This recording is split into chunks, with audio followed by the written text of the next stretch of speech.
Hey, welcome. We're here today to talk about various tips for making your group scenes or monologues even more effective, particularly if you're preparing for Encore. Many of us have been judges and we've watched many performances, and so this is our time to give you a few pointers. We're going to start out today with characterization, and I'm going to ask each of our panelists to just give us a little tidbit, little nugget of advice about characterization. So, go ahead, take it away. I'll start. It's important to take time to find your character.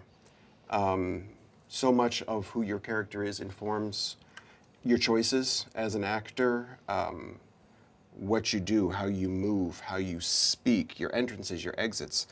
It's important to take that time to really figure out who your character is.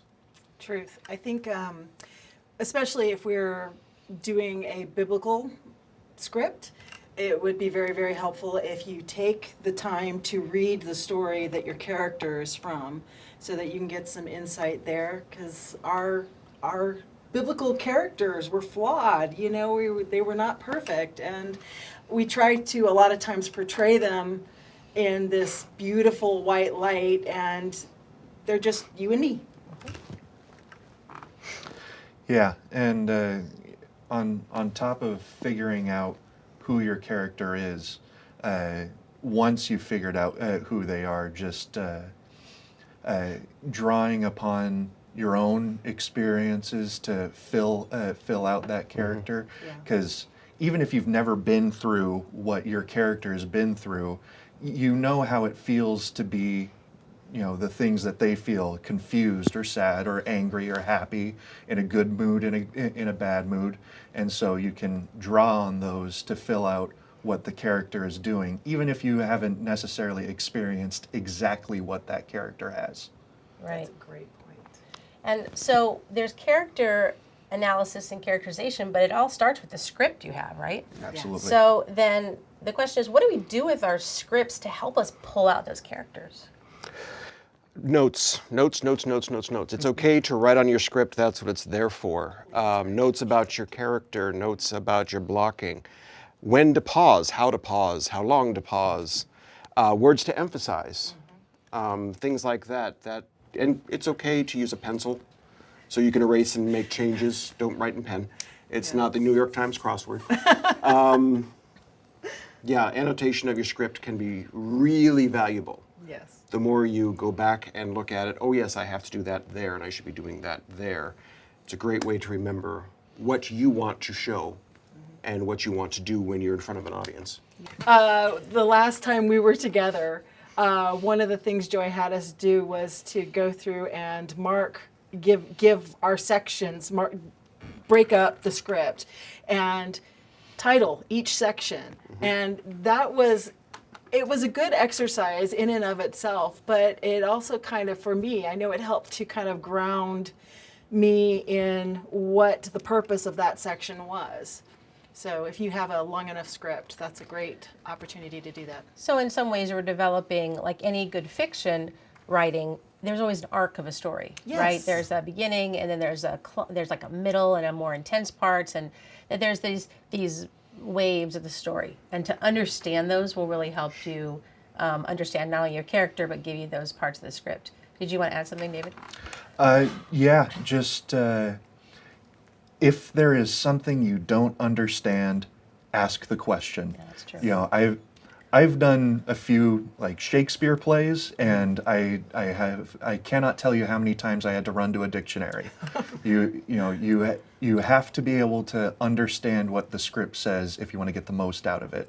And there's no shame in asking someone else what something means or how something should be portrayed if you don't understand it yourself. Yeah. Can I expand on that really Absolutely. quickly? I think that, especially today, when we don't use the King James Version much anymore, but if you are using it, a really great way to understand what's happening is to put it in vernacular. Yeah. right through what it means or what it means to you, and so you get this idea, much more basic idea of what's going on. If you're talking biblical, you can also check another version Yes. of the Bible. Use the Message; it's fantastic. Yes.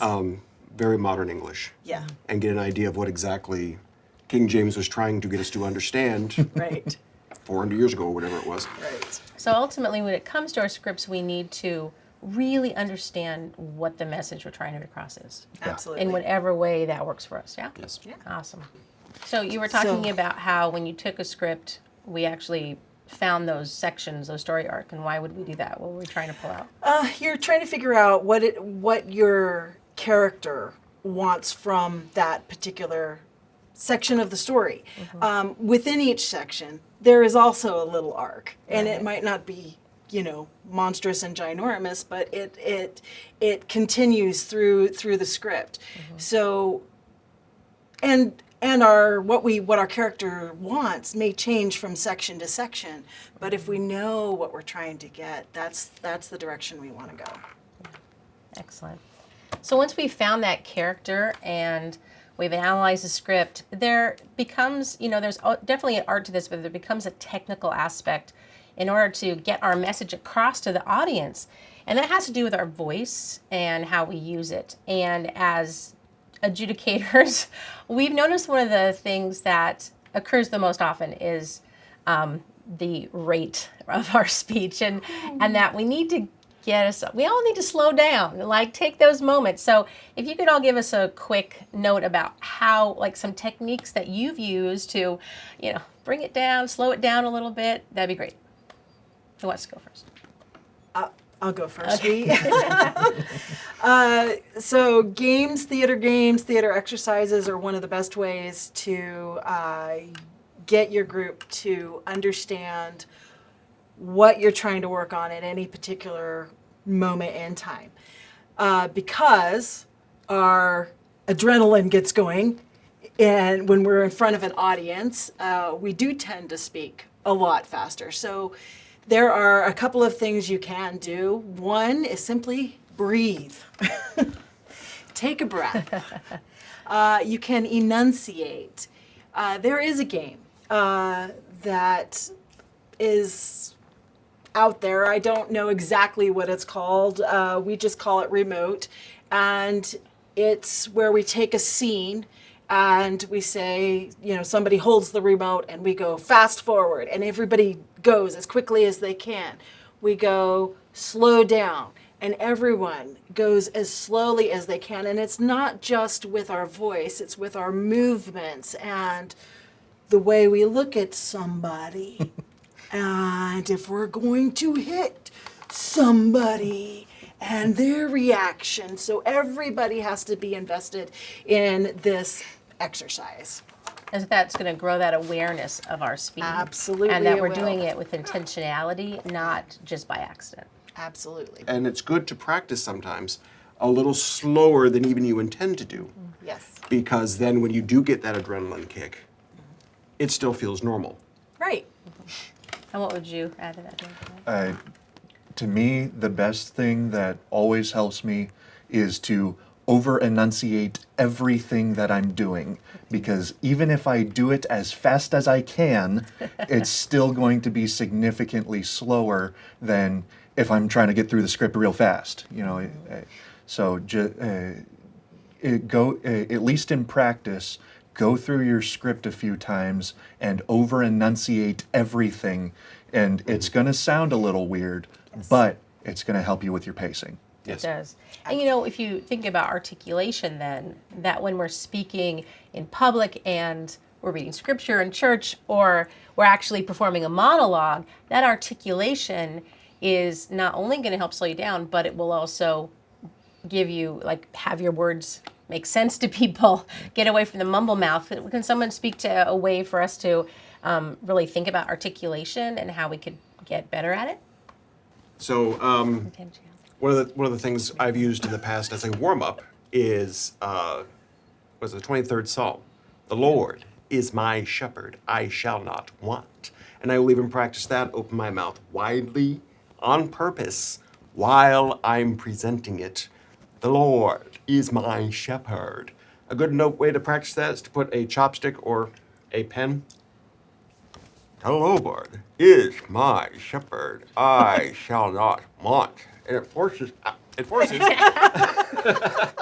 it forces you to use more than just your tongue. It forces you to open your mouth and speak more clearly and, yes, more slowly.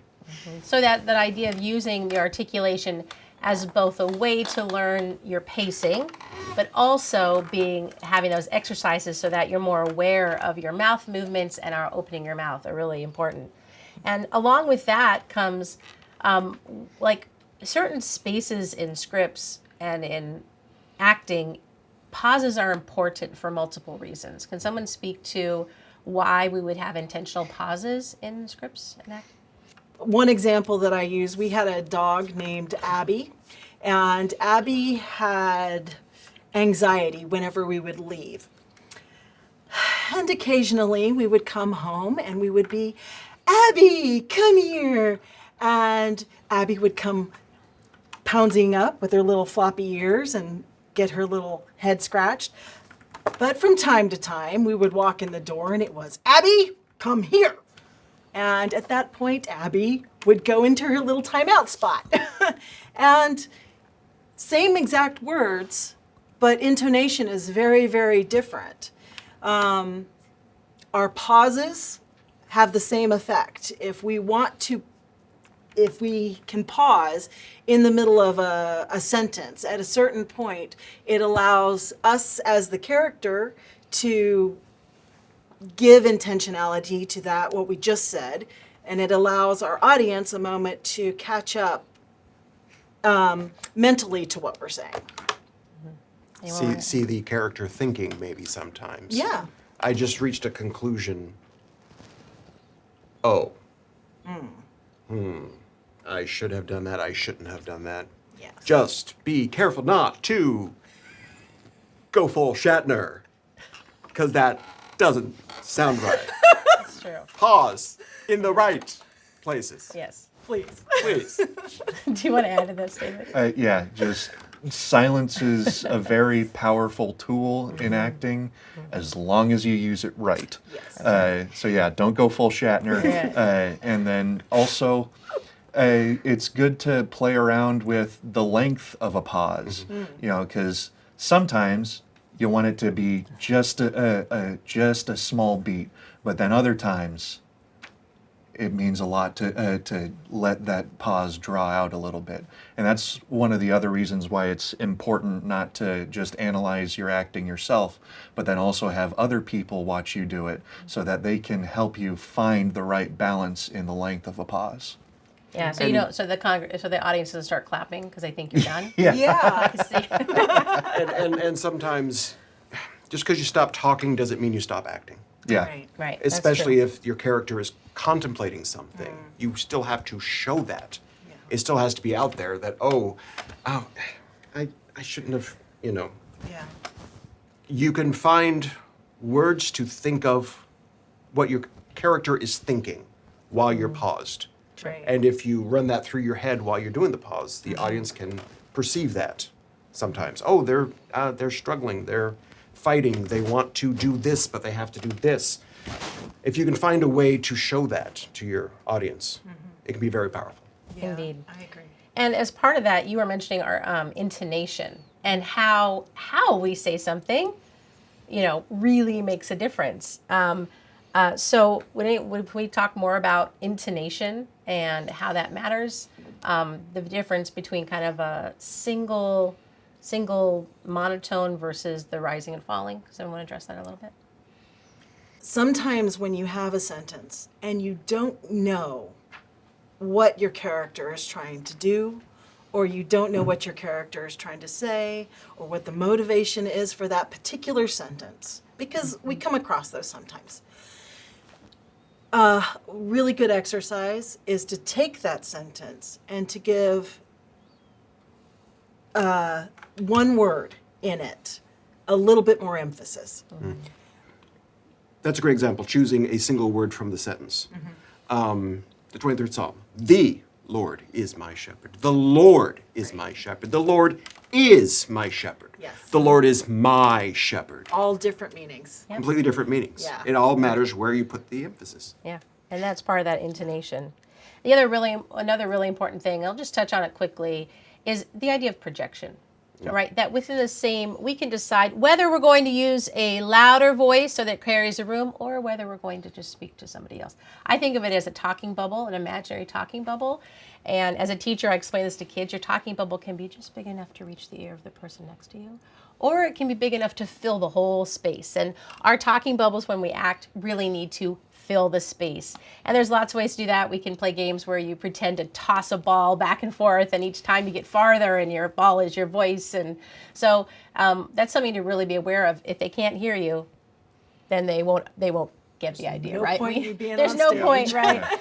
Even if you want to bring it down to that quiet moment, Yeah. we still have to be able to hear you. Yeah, So yeah. I call that intensity. Yes. Yeah, the intensity of it. Yes. Yes. And although sometimes you're in a really big theater and you're mic'd, more often than not, you're not, and you need to learn that as a exercise, I right? love Yeah. that illustration. That's a fantastic illustration. Your bubble. Your It bubble. is. It is a Yeah. talking bubble. That voice can Yeah. take up space in the space you're in. Yeah. And just a very quick note, which is that projection is not yelling. That's No. true. Very true. Projection is mostly about using more air when you're talking, Yeah. which creates more pressure, which sends out more sound. Yeah. And the best way to be able to do that is to realize that you don't breathe with your chest, you breathe with your gut. Because your lungs aren't up here, they go all the way down here. And so when you breathe all the way down there, that means you have plenty of air to get that voice all the way to the back of the theater or wherever you are. Absolutely. That's right. So once we've got our voice down and we know what our character is, we need to be more intentional with our movements, right? So let's have if you'd like to add a quick note about movement. This goes back to characterization. Why is your character doing what they're doing? Yeah. Why did they come into this space to tell an audience about something? What were they doing 2 minutes before this? Right. What are they going to do after this? Yeah. How are they feeling? How are they moving? Your body's an important piece of acting. Well, then how do we make sure that, it's very easy to fidget, to shift on our feet. These are like those, along with speeding up, those are like kind of just nervous things we don't realize we're doing. How as actors do we actually be intentional with our movements? Well, that's just it. You have to be intentional. You You have be to in be the moment, aware. yeah. And if you're going to move with purpose. Have a reason to cross the room. Right. Maybe your character is nervous and maybe fidgeting is part of it, but that needs to be specific for that character. Some people are very still, and that's part of it too. So don't dance on the stage unless you're supposed to be. Yeah, don't fidget unless you're supposed to be. I guess I'd say, too, that movement would draw focus. Yes. So if you're fidgeting over here, but another actor is actually having that moment, Yeah. where are It's- people going to look, right? It's visual noise is It's what true. it is. It is Yeah. visual noise. And a bit of practical advice here, which is that to make your movements intentional, always get from point A to point B, hold it there for a second, and now the audience knows that you've moved. You meant to move like this, and there's no confusion. Because if you do that, then the audience doesn't know what you're doing because your arms flailing around. Yeah. It's that. And then also in the realm of not moving, which is just as important, the biggest thing I always see is actors swaying side to side as they stand still, which is very distracting and can take a lot away from your performance. Best way to prevent that, plant your feet shoulder width apart, bend your knees just a little bit, and that'll keep you from swaying from side to side as long as you hold that. So another tip for Encore or other competitions is that think of the judges as part of the audience. So you're including them, but you're not looking at them the whole time. They're not your focus, right? The whole audience is. And if there isn't a lot of other audience, the back wall is, but don't single them out as part of into your performance that way. That's Yeah. excellent. Yeah, that's a good. All right. So along with this intentionality of movement and not fidgeting and all everything comes the idea of blocking, like actual, and that's that that we are actually making choices of where our arms go, where we walk. Talk about exits and entrances. Like when you enter and exit, are we in character already? Absolutely. Absolutely. Yeah, and why is that important? Why would you say that's important? So with being in character, it seems a little odd for a monologue, right? Because you're going on stage and you're getting set up in the middle of the stage, and then you start the monologue. So you should be in character once you start the monologue, right? No. Try to be as in character as you can, even when you're getting onto the stage to prepare for the monologue, because one, that's going to help you because you're not trying to get into character right this second, but then also it helps sort of make things flow better. Going onto stage already in character, coming off stage in character, and making sure that you're in character, probably a few feet off the stage too, because that just helps everything flow together better. It's going to make your performance a lot more believable, and it just raises it up a lot. It kind of distracts too if you're not in character. Yeah. When somebody walks on and then they're like, "I'm beginning," and you're like, "Oh, I thought you were already on stage." So it's like Scene. whenever you're on stage, whatever that is, we're on, right? Yeah. We've got one chance Yeah. to make a first impression. That's Yes. right. That's right. And if you don't do it right from the start, you've lost that opportunity. Yeah, and so that blocking is very important. It's the entrance, it's the exits, and it's that your character is doing something on purpose. And I don't know if people always think that there's a certain time where your arms should be. It's not just on the fly. That's what improv's for. But when you're actually preparing a scene or a scene with a group, particularly with a group, wouldn't you think that where you are is super important? Absolutely. And where your yes. arms go, are you interacting with everybody else? So it's really critical. Right. And a lot of times it has to do with power about the character. Like, if you're a king, you're going to be in a much more prominent position than if you're a peasant, you know, so. Yeah. And you should make a note. You should have a note in your script. What is my character thinking right before I walk on the stage? Yeah, Right. that's true Yeah. too. Yeah, Yep. You should know that as part of your characterization. absolutely. So we've got all these things we've prepared, right? We're looking at our scripts, we're making the notes, we know how we're going to move, we've worked on our intonation and everything else. But before all of that, really, you got to memorize it, right? Because there's nothing worse than getting out there and just being like, I don't know what comes next. So what are some tips we can give our audience of like, how do we really get through that process? So. Go ahead, Dave. So, the way I see it, memorization, you'll want to get it as good as you possibly can, but there's bound to be times where you mess it up, and that's okay as long as you pick it up. So if you flub part of a line or if you miss a piece of text, don't stop and then think about it. Just keep going. Yeah. Pick it up. Keep going. I'm going to be just as impressed with you for messing up a line and recovering well as I am if you're going to get it perfectly. Both of those things are incredibly difficult to do. They're equally impressive. So if you mess up, don't freeze. Don't kick yourself while you're on stage. Just keep going. Yeah, I'm And I glad would- you brought that. Sorry. Let me see, I would think that too, all those other things we've done to prepare, Yeah.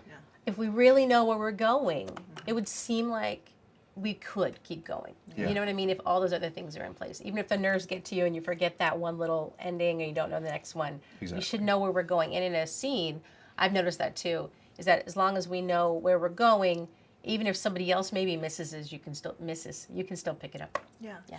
With the kids that I work in an alternative high school, and when my kids are trying to memorize their lines, if I have a child come to me and say, I just cannot get this, one of the things I will have them do is to write out their lines in red ink, followed by a yellow highlighter. I have no idea why it works. I could tell you why it works. You don't have that much time. Well, really, in a nutshell, the thing is the more points of access you can get with your body to get into the text. So the act of writing something out is has more impact on your brain than typing something or reading something. Absolutely. Because while you're writing, you're actually reading as well. So it's that double whammy, right? So yeah, it's interesting though, for each of us though, that's such a personalized thing. Yes. Right? Because I could be like, well, I learn my lines better if I read them right before bed. And then I read them first thing in the morning. Or Do what works. we do, in our house, I feel like we're memorizing a lot. And our son works on Encore the last few years as well. And we were doing a lot of like table reads right after dinner. It's like, we're just like, all right, we're going to sit here Let's go 3 times. and do it. And then the first few times it's just, let's just say the lines, say the lines. Don't try to be fancy. Just get them in your mouth. And then we'll do the other things. You know what I mean? For us, that's how we started to get through it. How do you get them in? You're very good at memorizing. It depends on what it is, honestly. He's off book first every time. I'm not kidding you. I don't know how he does it. Shakespeare, I have to memorize forward. I can't, straight up and down. It's the lyricness of the language. Yes. Yeah, that's the only way to do that. Scenes, it's just a matter of working with the partner. It really helps to have somebody else to bounce That's your true. lines off of. And it's not unusual to learn the other person's lines first because you have to know when you come in. Yeah. Yeah. But like with the scene, you try to almost, in a way, memorize the whole scene. Yes. Maybe not You word will- for word. Maybe not word for word, but but you'll end up at least with the last couple like 2 or words 3 of the previous lines, line. Larger pieces, monologues. Mm-hmm. Sometimes I will break them up into sections, Mm-hmm. 3 or 4 sections. On those, I go backwards. he learns the last I will one memorize first. the 4th section, then the 3rd section, then the 2nd section, the 1st section. And the reason I do that is because when you get up on stage, you're going to be nervous. Yeah. So you're already nervous. You might as well be nervous about the thing you don't know as well. Mm-hmm. And then as you get going, you feel more comfortable, and that way you flow from one to the next. And you're like, It I becomes got a lot that easier. I ending. got that ending. If I I know can that get through ending the flat. beginning. If I get to the beginning, no right. problem. I find when I'm memorizing, I find that if I can be up and blocking at the same time that I'm saying my lines, I remember better when I'm in the space and doing what I should be doing, what my movement is. Yes. Yes, that can help saying. cement that in your Kinesthetic. head. It Memory, that absolutely. muscle memory. Yeah, well, it's that movement access. It's really important to a lot of people. Yeah. And it activates a lot of the cerebral cortex. So, and that's where our memories are stored. So, the more we can get moving, either writing it or just moving your body a little bit, definitely you're going to access it. But I think once again, I think it's really personal because nobody learns the same. Right. And nobody thinks the same. So you have to find, that's why we're giving you little nuggets of technique so we can find the one that works for you. Well, how do you get through it, David? I'm a little unusual. I'm kind of the odd man out where I just brute force it. I read through the script and I start going over the lines over and over again. I will probably, go line by line, especially if it's a monologue, and I'll start saying it until I mess up, and then once I mess up, I review that part, and I start going, and usually I'll, make more progress. The part that I messed up on last time is a little better now, and I get as far as I can, and then I go back, review the part that I messed up on, go through it again, and get a little better each time until I have the whole thing down. So I'm a little unusual in that way. That's not a technique I recommend to most people, just because it's, like you said, it's very personal to me. Yes. But it's possible that it works for other people, but mostly it works for me. The other thing too is memorizing is I have found a very humbling process because eventually you go off book, which means you put the script down and you find yourself somebody who will hold the script for you. And then you just go for it, and they kind of laugh at you. And you're like, oh yeah, you missed blah blah, and you're like, okay, and you start over, but eventually when it comes to memorization, you got to put the script down, and you got to give it a go, right? I want to Be say brave. something about that. We know more than we think we do. That's Yes. true too. And trusting yourself to actually say the lines is a big part of memorization. Yeah. And as David said, if you've got the shape of it, you can get through it. Even if you're not word perfect, Yeah. you will get there in the Do end. your best.